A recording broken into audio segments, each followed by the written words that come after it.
Okay, guys, so today we're diving into how to call a timeout effectively. So, done right, timeouts can lead to healthy conflict resolution, but if done wrong, they can actually make arguments worse, causing resentment and ultimately disconnection. So, our goal today is to teach you guys how to use timeouts to strengthen communication instead of letting conflicts kind of spiral out of control. So today, our course objectives, first off, is to understand the importance of timeouts. We want to learn why taking a timeout is essential for healthy conflict resolution and emotional regulation. The second piece is to identify when to call a timeout. So being able to recognize the signs that a conversation is escalated and a timeout is necessary. Next one is learning how to effectively take a timeout. So this is mastering the steps for calling a timeout respectfully and ensuring that it leads to productive communication. Next one is to develop skills to resume communication. So we want to discover how to return to the conversation with a calm, clear mindset to resolve issues constructively. And then last but not least, we want to teach you how to avoid common pitfalls. So understand the mistakes to avoid during timeouts to ensure they are beneficial to the relationship. So, what is a timeout? So, a timeout means pausing a tough conversation so both partners can cool off and continue later. So, for example, say you and your spouse are in a discussion that's turning negative. This gives you the space to calm down and collect your thoughts, preventing an argument from escalating. This pause helps you to manage your emotions, avoid regrets, and keep the conversation constructive. Now, these are the things to avoid with timeouts. So we want to make sure not to storm off in anger. It's not one person leaving abruptly. That actually makes it worse. So a timeout is a mutual pause that you both agree on. Next piece is don't skip returning. If you don't come back at the set time, it feels dismissive. So make sure that you agree on a time and stick to it. If you need to back the time up, make sure to communicate that. That works as well. Make sure not to use it to avoid the issue at hand. So timeouts aren't for dodging the conversation. They're for staying productive and respectful. And last but not least, don't stew or hold grudges. The break is for calming down, not sitting in anger, negative emotions, or coming up with six new talking points on why you're right and your spouse is wrong. So, let's talk about why timeouts are so important. First reason is that they prevent escalation. So, a timeout gives you the space to calm down before the discussion turns into a full blown argument. So, when emotions run high, communication actually shuts down completely. We'll get to that in just a second. So, the second reason is it helps you to regulate your emotions. So, a timeout will give you the space to process your feelings in a calm way. So, when we're in a high stress moment, your brain's logic center, which is the prefrontal cortex, actually goes offline.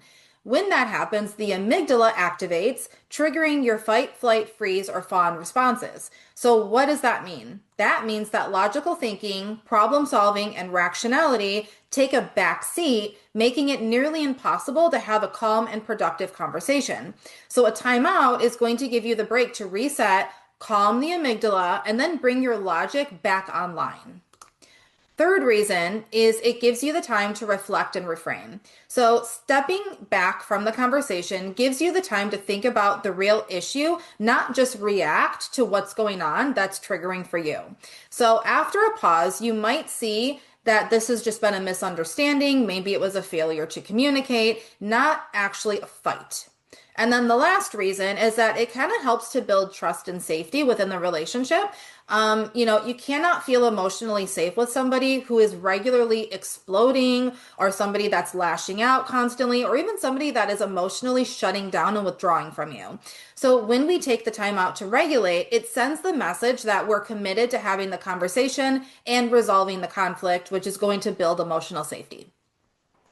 So now let's talk about how to call the timeout. This is really the important piece of this presentation. First thing that we need to do is we have to notice that we're flooded. So we have to know our body signals. Maybe we start sweating. Maybe our heart is racing. Maybe we notice that our muscles are tensing up. Maybe our jaw is clenched or we're clenching our fists.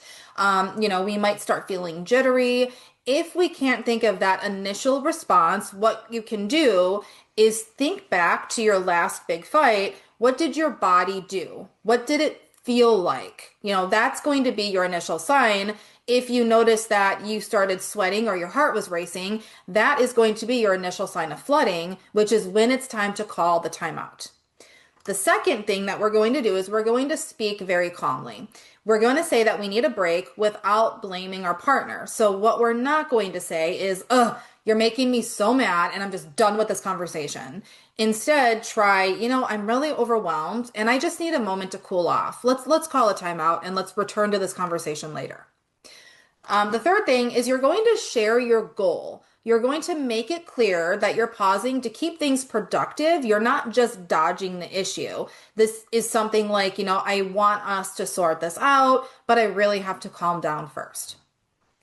Okay, last part of this, and this is kind of a five-parter because there is a lot of information here, is we have to stay connected through the timeout. So, rule number one, if we're the person that calls the timeout, we have to say how long and what we'll be doing. Doesn't have to be super detailed, but even along the lines of, "Hey, I'm going to go out, I'm going to take a 30-minute walk, and then I'll be back to talk to you right after that." We want to, if we say we're going to be gone for 30 minutes, make sure you stick to it or update if you need more time. This will avoid any unnecessary worrying, especially for partners that have more of an anxious attachment.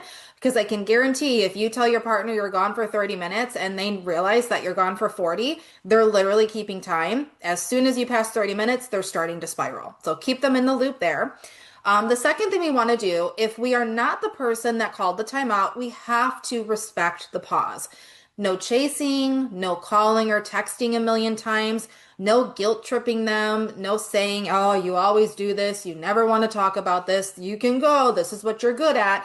That's not going to be effective for you. We want to make sure that we allow our partner to take their time and just know that they'll be back and they'll be in a better place to resolve the conflict.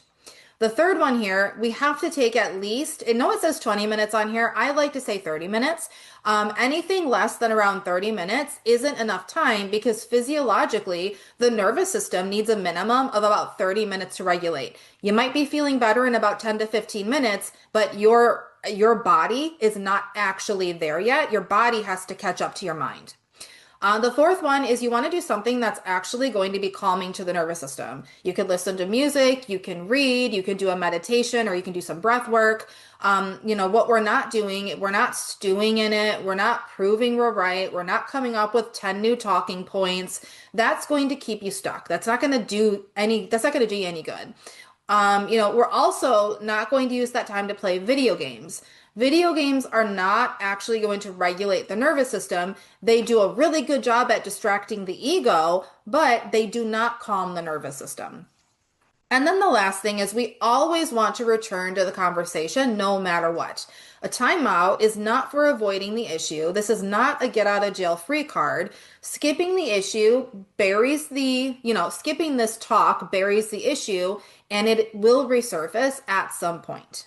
All right. So now that we know what a timeout is and how to utilize them, let's talk about how to resume the conversation after the timeout has been taken. So first part is to make sure to return calmly. So stick to the agreed upon time and come back clear-headed. Say, "I'm ready to continue our discussion now. Are you?"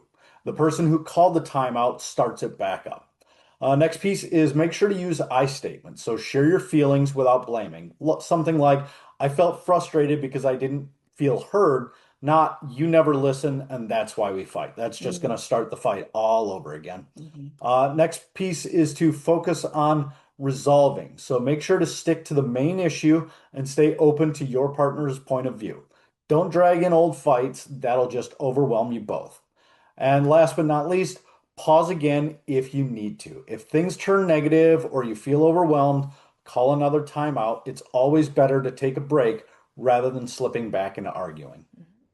So that is how you call a timeout the effective way. If you guys have any questions, any comments, any concerns, please write them down, bring them to our next session, and we can dive in even deeper into this. So hope you guys have a great day. We'll talk to you soon. Bye. Bye, guys.